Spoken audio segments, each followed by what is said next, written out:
औज़ुबिल्लाहिमिनश्शैतानिर्रजीम बिस्मिल्लाहिर्रहमानिर्रहीम। आज इस डैश पे बैठे हुए जनरल सेक्रेटरी समी आज़ाद साहब, आज के नौशा शाहनूर साहब और मौसम भाई और मेरी आवाज़ सुनने वाले माँ और बहनों सबको मेरा सलाम। जैसे कि आप लोग जानते हैं, इलेक्शन आ चुका है और आपके दरमियान में कई लोग फिर रहे हैं। कोई कह रहा है मुझे वोट डालो, कोई कह रहा है मुझे वोट डालो, भाई मैं आपको पैसा दूंगा, मैं आपको पैसा दूंगा। लेकिन आपको सोचना है किसको वोट डालना है। तो वोट आपका मुस्तकबिल है, आपका नहीं, आने वाले बच्चों का मुस्तकबिल है, आपके मुंबई का मुस्तकबिल है, हिंदुस्तान का मुस्तकबिल है। आपको सोचना पड़ेगा, आपको समझदारी से काम लेना पड़ेगा। एक बार अगर आप वोट डालेंगे और शाहनूर साहब को यहाँ से मुंतखब करके लेंगे, इंशाअल्लाह ताला मैं आपसे वायदा करता हूँ, शाहनूर साहब आपके बीच में 24 आवर्स 7 डेज आपके बीच में आपके मुश्किलात को दूर करेंगे। ये हमारा वायदा है आपसे। देख रहे हैं आप हिंदुस्तान के हालात कैसे खराब होते जा रहे हैं। हिंदुस्तान के हालात बहुत खराब हो रहे हैं। हमारे को ये देखना है कि मुसलमान का वोट तकसीम नहीं होना। मुसलमान का अगर वोट तकसीम होता है, एक सीपीआई को जाता है, एक समाजवादी पार्टी को जाता है, एक बीएसपी को जाता है, कांग्रेस को जाता है, तो ये डायरेक्टली और इनडायरेक्टली बीजेपी का फायदा हो रहा है। अगर मुसलमान का वोट तकसीम होता है तो ये फायदा बीजेपी का होता है। भारतीय जनता पार्टी, मैं तो इसको बलात्कार जनता पार्टी कहता हूँ। एक ऐसी गंदी पार्टी है जो मुसलमानों का खून गौरक्षक के नाम पे बहा देते, मॉब लिंचिंग करते, लव जिहाद बोल के मुसलमानों को मार दिया जाता, टेररिस्ट बोल के मार दिया जाता, मुसलमानों के घरों पे बुलडोजर लगा दिया जाता। ये बीजेपी के ऐसे कारनामे हैं कि मुसलमानों के हुजूर की शान में गुस्ताखी करते हैं। अगर बीजेपी को वोट जाता है तो इसका मतलब हुजूर की शान में गुस्ताखी करने वाले को वोट जा रहा है। तो आपकी जिम्मेदारी बनती है कि 20 तारीख को अलग सुबह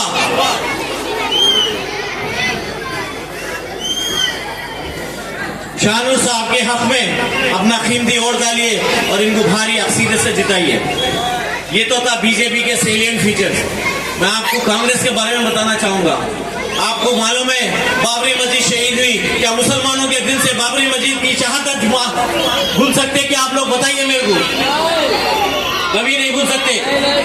तो मस्जिद थी, मस्जिद है, मस्जिद रहेंगी वहां पर, हमारे दिलों में मस्जिद है वहां पर। और बाबरी मस्जिद को खोलने वाले कांग्रेस थी। कांग्रेस की हुकूमत में शिलान्यास हुआ वहां पर, कांग्रेस की हुकूमत में बाबरी मस्जिद शहीद हुई। और ये शिवसेना कहती है हमने तोड़ा है बाबरी मस्जिद को। तो मैं शिवसेना से पूछना चाहता हूँ, आज उद्धव ठाकरे तुम सेक्युलर पार्टियों के साथ है, एक सिक्के के दो रुख है, कांग्रेस और शिवसेना, ये दोनों मिलकर बाबरी मस्जिद को शहीद की, बाबरी मस्जिद को शहीद के लिए दोनों मिलके। तो ये लोगों को कभी वोट नहीं देना चाहिए। दलित माँ और बहनों की इज्जत और आबरू लूट ली जाती है, रोडों में जलाकर मार दिया जाता है। बताइए आप, हमारे हिजाब से परेशानी, हमारी टोपी से परेशानी, हमारी शेरवानी से परेशानी, हमारी मसाजिदों से परेशानी, मस्जिदों को शहीद किया जाता है। इसका कौन जिम्मेदार है? संविधान कहता है हर मजहब का मंदिर हो या मस्जिद हो, जिम्मेदारी हुकूमत की होती है इसका प्रोटेक्शन करना। संविधान कौन फॉलो कर रहा, कॉन्स्टिट्यूशन कौन फॉलो कर रहा? बताइए आप। 10 साल से एक ऐसी हुकूमत बैठी हुई है जो मुसलमानों का दुश्मन बनी हुई है। आपको चाहिए इनकलाब लाना है, बदलाव लाना है, चेंज लाना है, घर घर इनकलाब, हर घर इनकलाब लाना है, गली गली इनकलाब, हर गली इनकलाब लाना है। जब तक इनकलाब नहीं आएगा, जब तक कोई तब्दीली नहीं आएगी, मुसलमानों की माशी हालत बहुत कमजोर हो गई, मुसलमानों को पढ़ाई में पीछे कर दिया गया, मुसलमानों को जो है सो माशी हालत से कमजोर कर दिया गया, उनको नौकरियां नहीं देते, उनके बच्चे रोडों पर फिरते हैं, उनके बच्चे वही बंडी वाले का बच्चा बंडी वाला, रिक्शे वाले का बच्चा रिक्शे वाला, ऑटो वाले का बच्चा ऑटो वाला। कब तक ऐसा? इलेक्शन आता है, आपके बीच में आते हैं वो, आपको बोलते हैं भाई आप आई हमारे को वोट डालिए, हम आपके मस्जिदों की हिफाजत करेंगे, हम आपके बच्चों को स्कूल भेजेंगे। क्या किसी की हिफाजत हुई? किसी की मस्जिदा, कितने मस्जिदा शहीद हुए बताइए आप? ये 10 साल में कितने मस्जिदा शहीद हुए? हर जगह इल्जाम लगाते हैं कि ये फलाना मस्जिद हमारी थी, फलाना मस्जिद हमारी थी, फलाना मस्जिद हमारा। कब तक बर्दाश्त करेंगे आप? कब तक बर्दाश्त करेंगे? आपको उठना होगा, अभी नहीं तो कभी नहीं, अभी नहीं तो कभी नहीं। आपको खड़ना होगा, आपको लड़ना पड़ेगा, आपको जिद्दोजहद करना पड़ेगा, आपको मुकाबला करना पड़ेगा। करेंगे या नहीं करेंगे? करेंगे। हम निकलेंगे, हम हमारा हक लड़ेंगे, हम हमारे बच्चों के लिए लड़ेंगे, हमारे फ्यूचर के लड़ेंगे, आने वाले हालात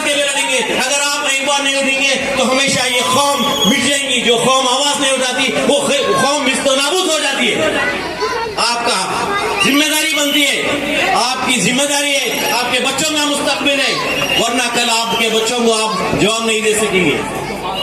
मैं अल्लाह ताला को हाजिर नाजिर रख के कहता हूँ कि हमारे को कोई पावर का शौक नहीं था, हमारे को कोई पावर का शौक नहीं था। हम सिर्फ आए यहाँ पर गरीबों के लिए, हम आए गरीबों के, मजलूमों के लिए, मुसलमानों के लिए। आप सच्चार कमेटी की रिपोर्ट उठा के देखिए, Muslims are living below the poverty line, Muslims are living below the दलितों से भी नीचे है मुसलमानों का मुकाम। और औरतों का क्या है बताइए, औरतों का रिजर्वेशन बोलते, औरतों की माँ और बहन की इज्जत और आबरू लूट लिया जाता है। घर घर बेटी बोलता है, वो बेटी पढ़ाओ बेटी बचाओ बोलता, कहां पर है बताइए? कोई फॉलो नहीं करते भाई।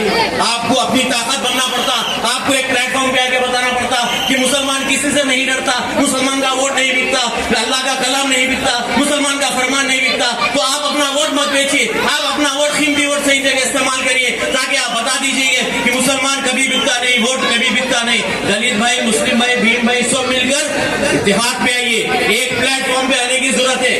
अगर आप एक प्लेटफॉर्म पे नहीं आएंगे तो बहुत परेशान हो जाएंगे। दिल्ली में बैठा एक बहुत खतरनाक साजिश रची जा रही है मुसलमानों के खिलाफ, मुसलमानों के खिलाफ बहुत साजिश रची जा रही है। तो आप उसके शिकार मत बनिए, आपको उठना पड़ेगा। पोलराइजेशन लाना चाह रहे हैं, हिंदू मुसलमान को डिवाइड कर देना चाह रहे हैं। एक तरफ 80%, एक तरफ मुसलमान को कर देना चाह रहे हैं, 20% मुसलमान को करना चाह रहे हैं। एक तरफ से श्री राम का नारा निकलेगा, एक तरफ से अल्लाह को बोल के उठेंगे। इस तरीके से लड़ाना चाह रहे हैं हिंदू मुसलमान को। ये इनके मंसूबे, बहुत खतरनाक मंसूबे लेके बैठे हैं दिल्ली में एक सरकार, उसका नाम है भारतीय जनता पार्टी। भारतीय जनता पार्टी की तो मैं बलात्कार जनता पार्टी कहता हूँ। ऐसी पार्टी ना थी, ना रही। 10 साल से आज तक बताइए आप मुसलमानों पे कैसा जुल्म हो रहा है, मुसलमानों की